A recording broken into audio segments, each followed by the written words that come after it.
ఓం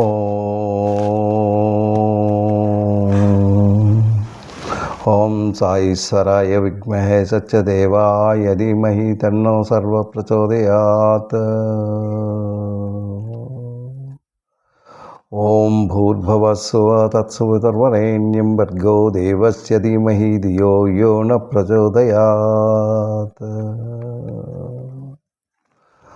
వక్రతుండ మహాకాయే సూర్యకోటి సమప్రభా నిర్విఘ్నం కురు మే దేవ సర్వకాళేషు సర్వదా. ఓం గణానాం త్వా గణపతిం వామహి కవిం కవీనాముపమస్తవస్తవం జ్యేష్ఠరాజం బ్రహ్మణాం బ్రహ్మణస్పతానః సన్నన్నోతిభిస్సేదసాదనం ప్రణో దేవీ సరస్వతి వాజేభిర్వాజనీవతి. శ్రీ గణేశాయ నమః. శ్రీ గురుభ్యో నమః. హరి ఓం. ఓం నమో భగవతే రుద్రాయ. ఓం నమస్తే రుద్రమన్యవౌతూతైషవే నమః. ఓం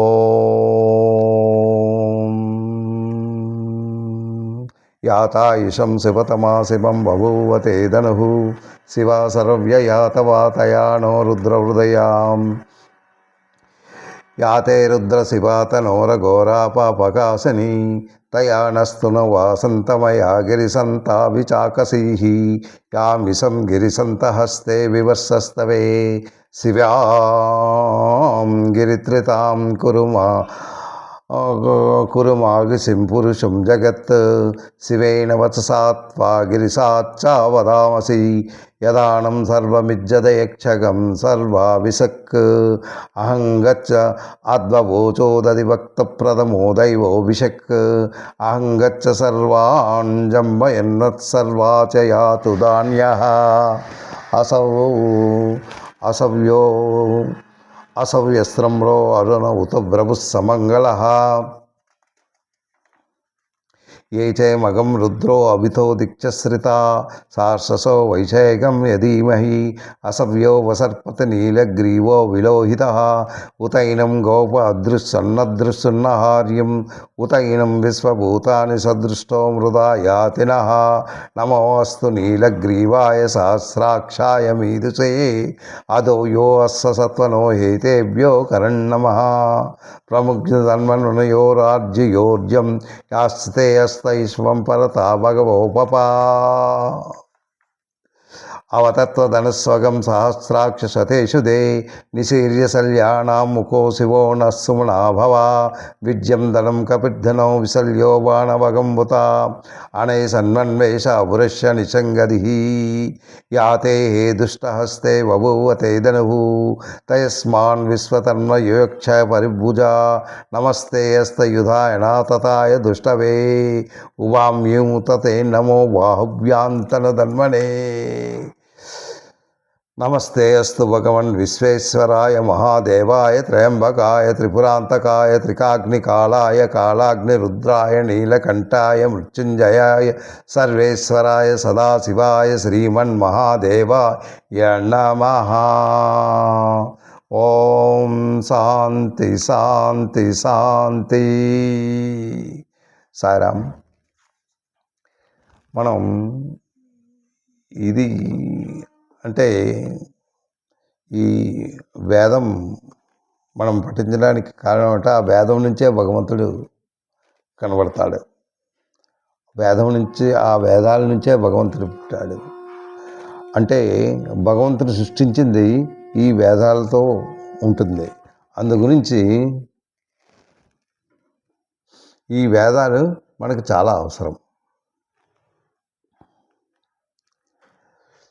అయితే ఈరోజు మనం చెప్పుకున్నది ఏంటంటే ఇది 9వ అధ్యాయం. ఈ 9వ అధ్యాయంలో రాజవిద్య రాజగుహ్య యోగం అన్నది మనం చెప్పుకుంటున్నాం. ఇందులో 6 శ్లోకాలు చక్కగా చదువుకున్నాం. ఈ 6 శ్లోకాలు ఏంటి అన్నది మనం ఒక్కసారి నమరేసుకుంటే చాలా మంచిది. ఏంటి భగవంతుడు మనకు చెప్పాడు అని ఇదంతు తుతే గుహ్యత్తమం ప్రపక్షం యానసూయవే జ్ఞానం విజ్ఞాన సహితం యదజ్ఞాత్వా మోక్షసే శుభాత్. అంటే భగవాన్ వాచ, ఈ భగవంతుడు ఏం చెప్తున్నాడంటే, నువ్వు అర్జున, నేను నీకు మాత్రమే ఇది చెప్తున్నాను, ఇది చాలా గుహ్యమైనది, చాలా పవిత్రమైనది. ఈ రాజవిద్య రాజగుహ్య యోగం అన్నది నువ్వు చాలా జాగ్రత్తగా వింటే అది చాలా మంచిది. నా తత్వజ్ఞానాన్ని నువ్వు అర్థం చేసుకోగలవు. అందు గురించి నువ్వు దీన్ని చాలా చక్కగా పఠించుకో అనేసి మొట్టమొదటి శ్లోకంలో చెప్పాడు. మళ్ళీ మనం రిపీట్ చేస్తే ఇదంతా మనకి అవదు. అయితే 6వ శ్లోకంలో 6 శ్లోకాలు మనం నేర్చుకున్నాం కనుక, నేను ఈ మొత్తం ఇందులో ఎన్ని శ్లోకాలు ఉన్నాయో ఈ శ్లోకాలన్నీ అయిపోయిన తర్వాత మీకు మళ్ళీ రిపీటింగ్లో నేను అన్నీ ఒకసారి చెప్తుంటాను. ప్రతిసారి అదే అవుతుంది. ఈసారి కూడా నేను అదే చేస్తాను. ఎందుకు అంటే ఇది బార్ వస్తూనే ఉంది. అయితే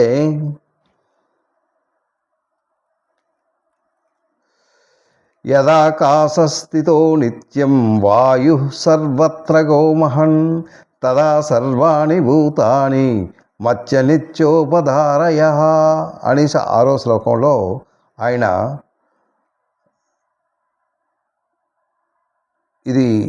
ఈ శ్లోకాన్ని మనకు అందించారు. యథా ఆకాశస్థితో అంటే ఇది ఎలాగ ఏర్పడుతున్నాయి, దీని గురించి నేను చక్కగా చెప్తాను, అది నువ్వు చాలా జాగ్రత్తగా వినాలి. ఇది తెలుసుకోవడం కొద్ది క్లిష్టమైన పని, చాలా కష్టంగా ఉంటుంది. అయినా దీన్ని తెలుసుకోవడానికి మీరు చక్కగా ప్రయత్నించాలి. ఇది ఎలా వచ్చింది? అంతకు ముందు శ్లోకంలో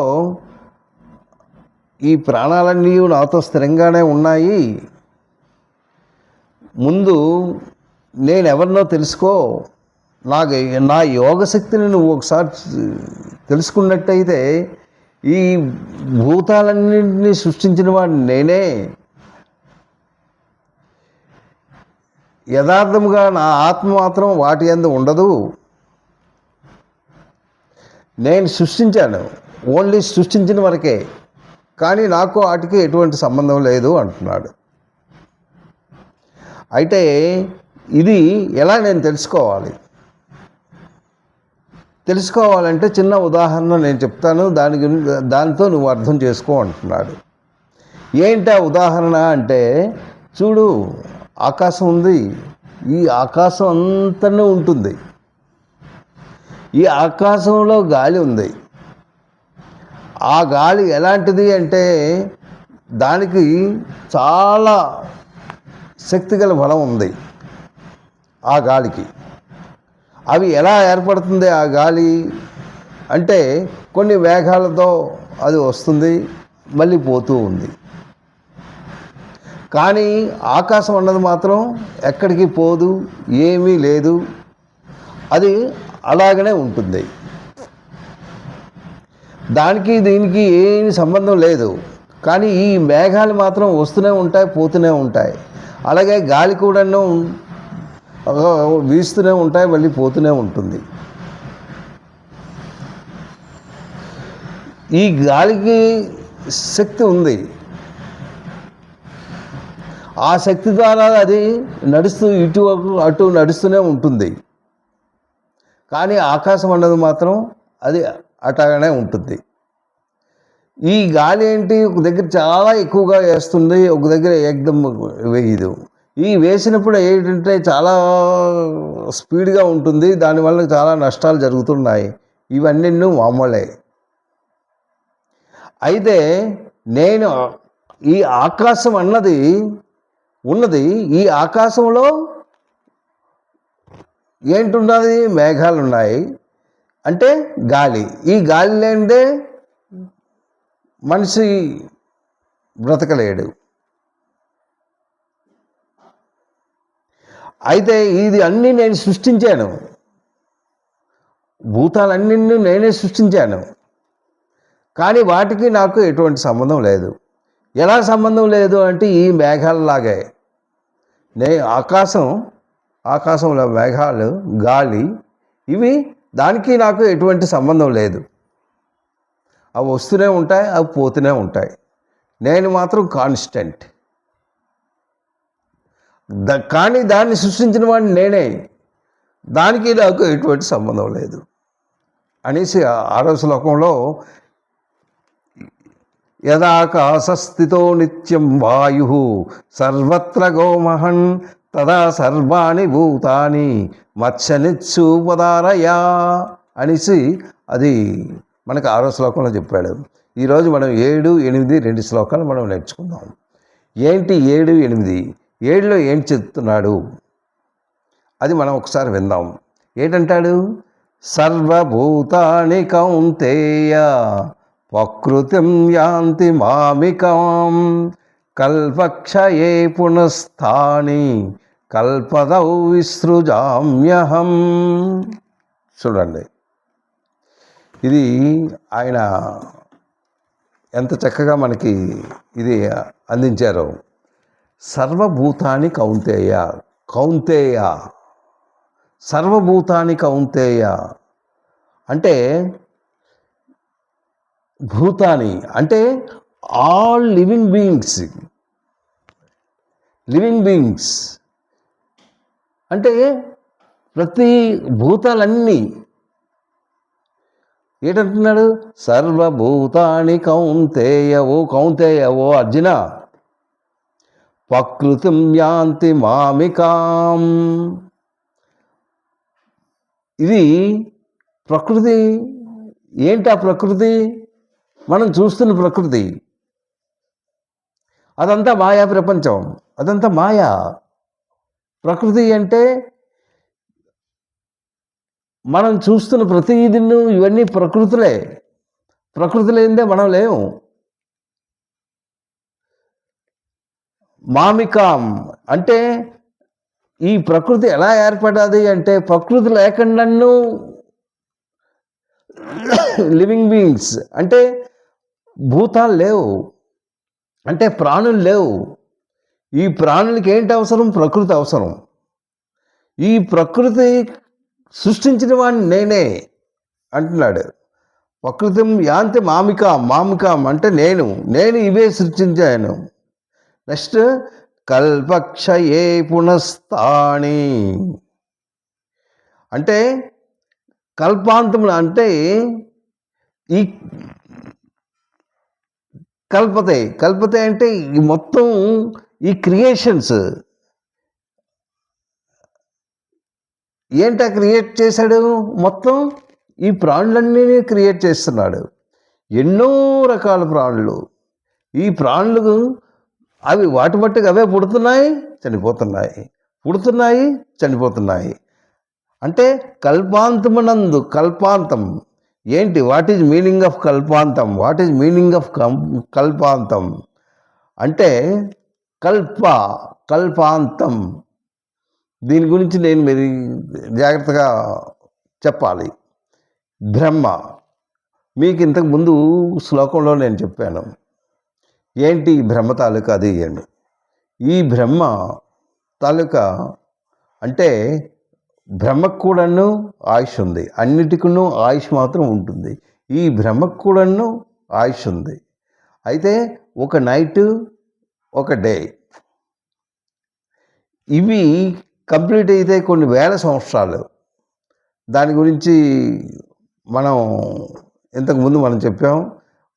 కొన్ని లక్షల సంవత్సరాలు అయితే కానీ 4,75,000 సంవత్సరాలు అవి అయితే కానీ ఒక రోజు ఏర్పడదు. అది బ్రహ్మ తాలూకా వయసు అని అంతకుముందు మనం చెప్పుకున్నాం.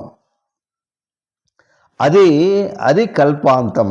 కల్పాంతం అంటే బ్రహ్మ యొక్క day time. That means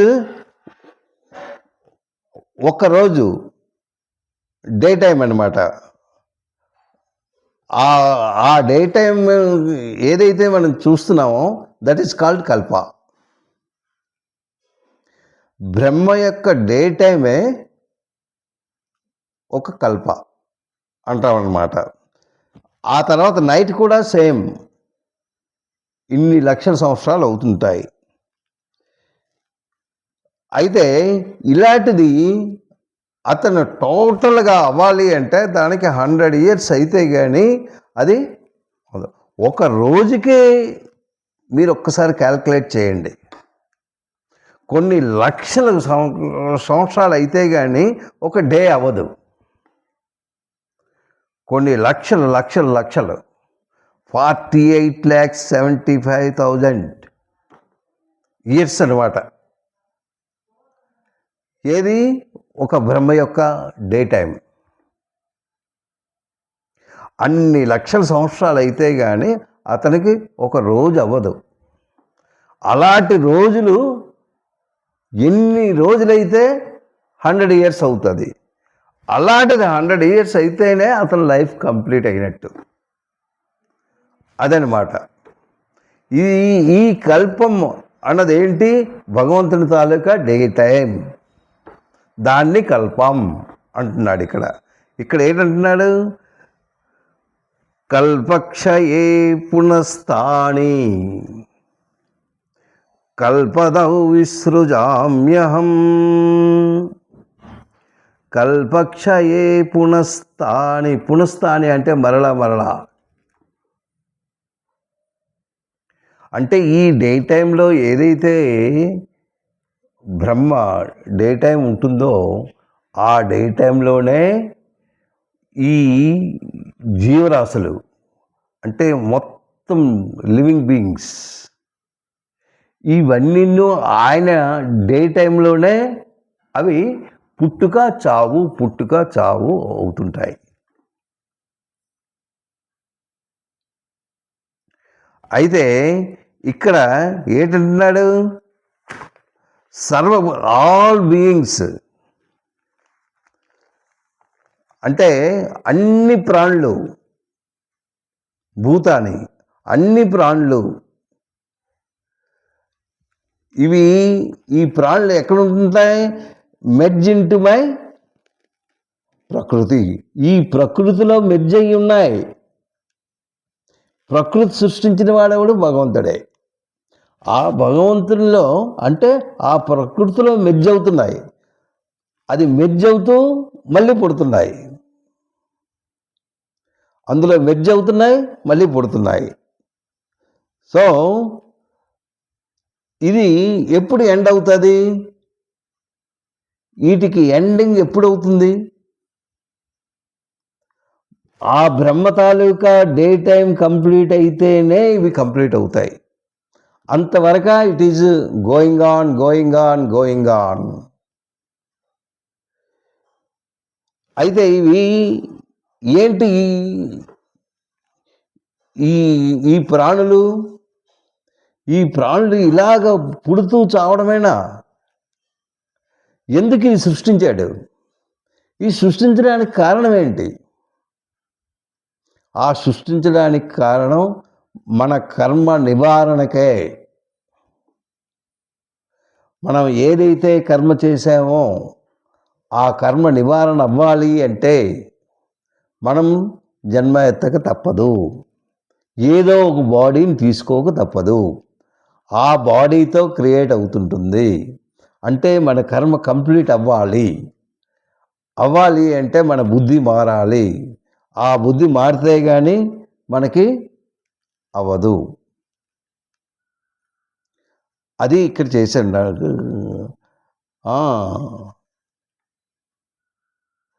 beginning of the next. అయితే ఇవి మళ్ళీ నెక్స్ట్ కల్పం ఏంటంటాడు? కల్పదౌ విస్కృతౌ జామ్యహం. ఇవి నేను సృష్టించుంటున్నాను. నా తాలూకా డే టైంలో ఉంటాయి. మళ్ళీ నైట్ మరి ఇంకుండదు. మళ్ళీ డే టైం అయిపోయిన వెంటనే మళ్ళీ అన్నీ వాటి కర్మ ఎవరు అనుభవించాలి? అది తప్పదు. అంటే ఎన్ని వేల వేల వేల సంవత్సరాల నుంచి మనం ఇందులో పడి లెగిస్తూ ఉన్నామో ఒకసారి మనం గ్రహించుకుంటే దాని తాలూకది మనకి తెలుస్తుంది. ఈ శ్లోకంలో ఏం చెప్పాడంటే సర్వభూతాని కౌంతేయ, ఓ అర్జున, ఈ మొత్తం ఈ ప్రపంచంలో ఉన్న ప్రాణులన్నీ సృష్టించిన వాడిని నేనే. ప్రకృతిం యాంతి మామికం అంటే ఎలా ఉన్నాయి ఇవి? నా ప్రకృతితోనే. ప్రకృతిలో ఏంటున్నాయి మీకు తెలిసింది కాదు. ఇవి భూతాలు, గాలి, నీరు, ఆకాశం, ఇవి 5 ఉన్నాయి. భూమి, ఆకాశం, వాయువు, నీరు, అగ్ని, ఇవన్నీ ప్రకృతిలో ఉన్నాయి.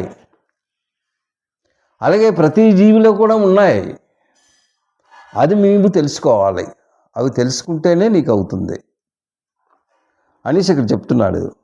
అయితే ఈ ప్రకృతి మామికాం అన్నాడు. ఏంటి మామికాం అంటే?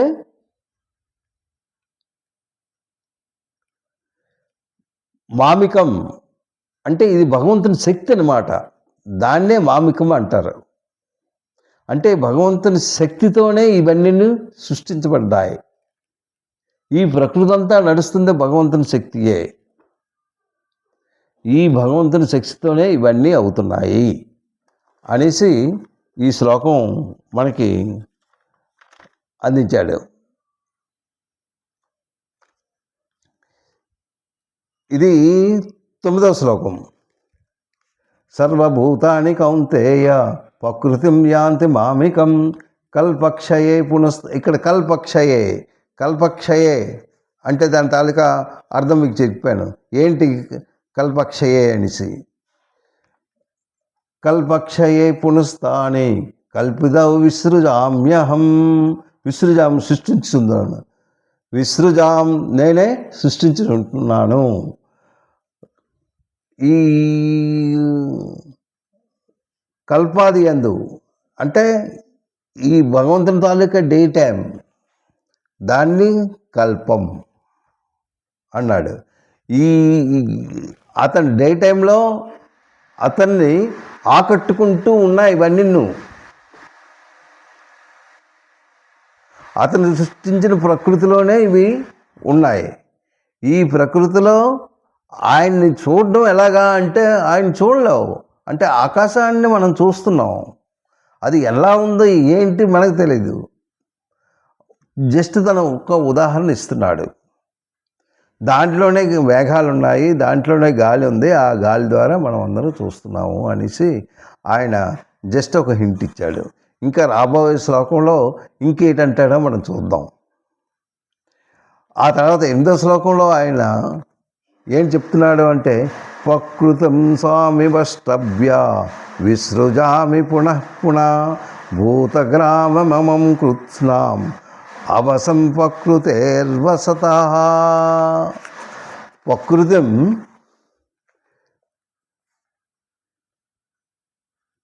ప్రకృతం స్వామవష్టభ్య అన్నాడు. ఏంటి ఇది? ఈ శ్లోకం ప్రకృతి గురించి చెప్తున్నాడు. ఇది కొద్దిగా మీరు జాగ్రత్తగా అర్థం చేసుకోవాలి. ఇది అర్థం చేసుకోవాలి అంటే ప్రకృతం స్వామి వష్టభ్య విసృజామి పునః అంటే ఇది విసృజామి పునః అంటే మరలా అంటే మరలా అవి పుడుతున్నాయి. ఎలా పుడుతున్నాయి? వాటి తాలూకా కర్మానుసారం పుడుతున్నాయి. వాటి కర్మను అనుభవించక తప్పదు. ఆ కర్మను అనుభవించినప్పుడే ఇవన్నీ పుడుతూ ఉంటాయి, చస్తూ ఉంటాయి, వేస్తూ ఉంటాయి, ఇవన్నీ ఉన్నాయి. కానీ ఏంటి,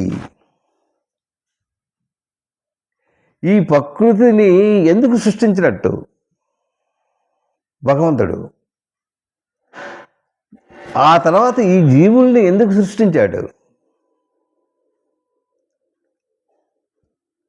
వీటికి కారణం ఏంటి అంటే ఇది సృష్టి. ఇది ఆ తదుపరి ఎవరైతే భగవంతుని ఆయన తాలూకా తత్వజ్ఞానాన్ని అర్థం చేసుకుంటూ ఆయన్నే తలుచుకుంటూ ఉన్నవారు ఆయనలో కలుపుకుంటున్నారు. అయితే మొత్తం ఈ జీవరాశులు కొన్ని ల్యాక్స్, క్రోడ్స్ ఉన్నాయి. ఇవి అన్నిన్ను వాటి తాలూకా కర్మానుసారం అవి స్టెప్ బై స్టెప్ వెళ్తూనే ఉంటున్నాయి. అందుకే ఇక్కడ ఏంటంటున్నాడు, విసృజామి పునఃపున, నేను వాటి కర్మానుసారం నేను మరలా నేను సృష్టిస్తున్నాను. ఎందుకు అంటే ఒక జీవి ఉన్నాడు. ఎగ్జాంపుల్ మానవ శరీరం తీసుకొని ఒకడున్నాడు. ఆయన చేసిన పని ఏంటి? పుట్టినప్పుడు ఎలా ఉన్నాడు? ఏమీ తెలియకుండా ఉన్నాడు. చాలా ఫ్రీగా ఉంటాడు మైండ్. ఆయనకి ఏమీ తెలియదు. అంటే తెల్ల కాగితం ఎలా ఉందో అలాగా స్వచ్ఛంగాను మంచి మనసుతో చాలా కృతంగాను చక్కగా ఉన్నాడు. భగవంతుడు అన్నీ ఇచ్చాడు, జ్ఞానాన్ని ఇచ్చాడు, ప్రకృతిని ఇచ్చాడు. ఇక ఎప్పుడైతే ఈ స్వలాభం ఎప్పుడైతే ఇది ఎంటర్ అయిపోతుందో మైండ్లోకి, ఎప్పుడైతే నీకు ఎంటర్ అయిపోయిందో నాది అన్న భావన కలుగుతూ ఉంటుంది. ఆ తర్వాత ఆశలు పుడుతున్నాయి. ఆ తర్వాత ప్రతి వస్తువు, ఎన్నో వస్తువులు మనం చూస్తున్నాం. ఈ వస్తువులన్నీ మనం చూస్తూ ఉన్నాం, పోతూ ఉన్నాయి, వస్తూ ఉన్నాయి. కానీ ఏంటి మనం చూస్తున్నాం? ఎగ్జాంపుల్, ఒక కుండను తయారు చేశాడు. అతను ఎలా తయారు చేశాడు? తన జ్ఞానంతో తయారు చేసుకున్నాడు. తయారు చేసి ఆ కుండ ఆయనదా? దానికి తగిన ముడిసరుకు ఏంటి కావాలి? మట్టి. ఆ మట్టి ఎవరిది? అది భగవంతుడిదే. కానీ దాన్ని తయారు చేసే విధం మాత్రం ఆయనదే. ఆయన తయారు చేశాడు కనుక ఆ వస్తువు మీద ఒక అథారిటీ, ఆ కుండ తను తయారు చేశాడు కనుక. తయారు చేసిన వరకే తను. ఆ తర్వాత కుండను తయారు చేస్తూ తన కడుపు గురించి, తన పోషణార్థం ఏదో తినాలి కదా, ఆ పోషణార్థం దాన్ని నమ్ముతూ అది సంపాదించిన దీంతో తను తింటూ ఉన్నాడు.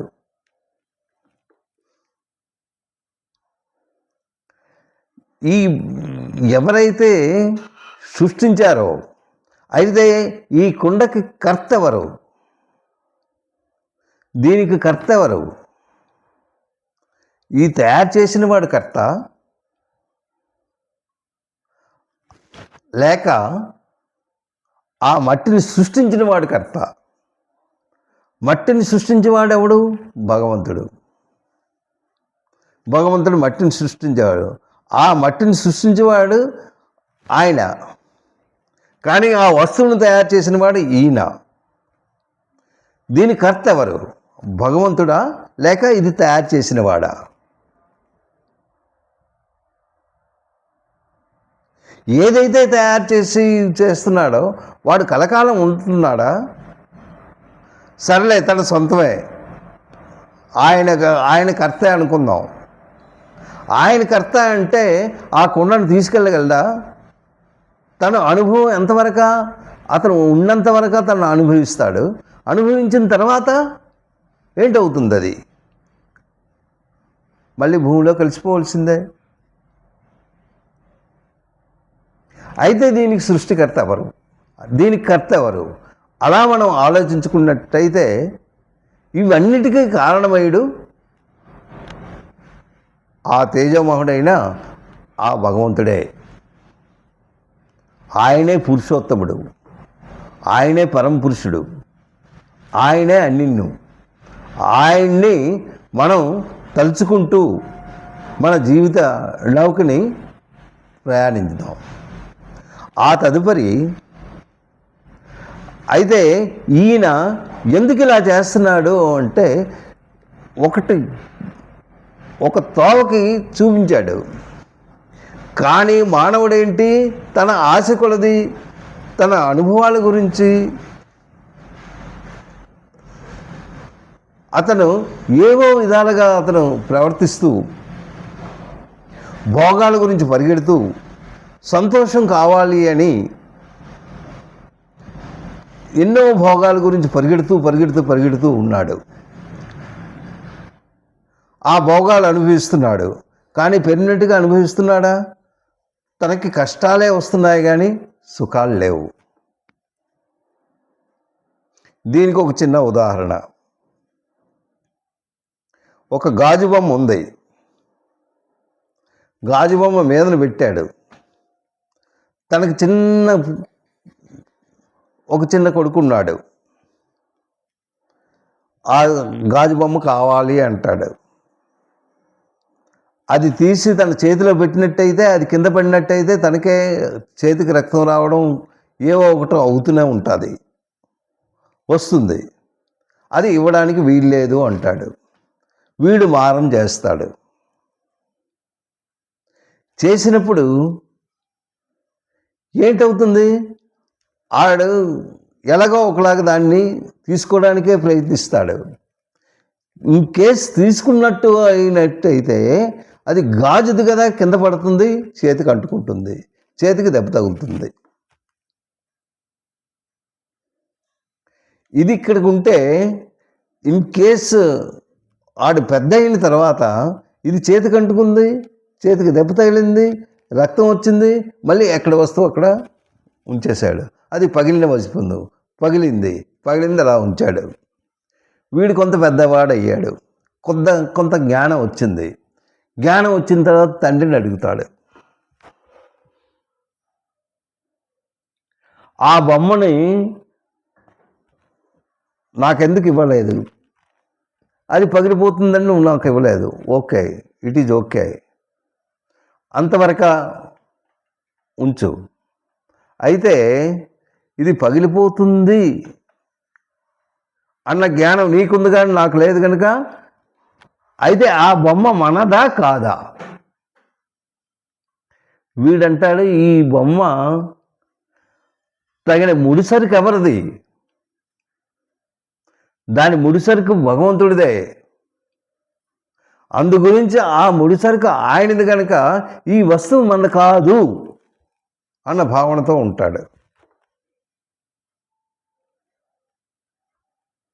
ఆ ఏ వస్తువు కూడా మనది కాదు. ఏంటి మన వస్తువు? మనదేం లేదు. ఎందుకు అంటే మనం ఖాళీ చేతులతో వచ్చాం, ఖాళీ చేతులతోనే వెళ్తాం. అది అంతవరకే. కానీ వెళ్ళినప్పుడు ఏంటి తీసుకెళ్తాం? మన కర్మని తీసుకెళ్తాం. ఏంటి మొత్తం ఏదైతే స్పాన్ ఉందో ఆ స్పాన్లో జరిగినవన్నీ ఒక లిఖితపూర్వకంగా ఉంటాయి, అవే తీసుకెళ్తాం. ఆ కర్మానుసారం అక్కడ ఏంటవుతుంది అంటే మళ్ళీ మీకు పునర్జన్మ. ఎలాంటి జన్మ కావాలి అన్నది మీ కర్మానుసారం అది వస్తూనే ఉంటుంది. ఇలాగ రొటేషన్ జరుగుతూ ఉంటే ఆ భగవంతుని చేరేది ఎప్పుడు? మనం ఎప్పుడు చేరగలం? కొన్ని వేల సంవత్సరాలు పట్టేస్తుంది. ఎందుకు అలా పడుతుంది అంటే ఆయన తత్వజ్ఞానం తెలుసుకోవాలా, ఆ తత్వజ్ఞానం కావాలంటే మనం ఇప్పుడు మాయలో ఉంటాం, మనకు అన్ని ఆశలు కావాలి, ప్రతిదీ నాది నాది అన్నదాంతో పరిగెడుతూనే ఉంటున్నాం.